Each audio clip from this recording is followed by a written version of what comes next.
poštovani posjetioci, hvala vam što ste svojim prisustvom uljepšali ovo naše kulturno dešavanje. Posebno bi se zahvalio Savjetu učenika školskog centra Nikola Tesla na suorganizaciji ove naše večerašnje kulturne manifestacije. Posebno mi je zadovoljstvo da mogu i da spomenem načelnika opštine gospodina Vida Ivanovića, bez čije pomoći i podrške ne bi ni bilo ove manifestacije. Nadam se da smo, uživajući u jednom dijelu, a ovo još nije kraj, vidjeli ljepotu koja u sebi sadrži folklor, igra i pjesma.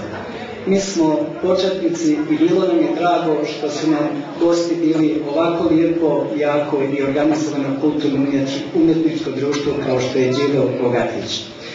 Ovaj put mi moramo sa dužnom pažnjom reći da mi imali smo večeras od koga da učimo, spremni smo i vjerojatno ćemo do godine imati na repertoaru nešto i više.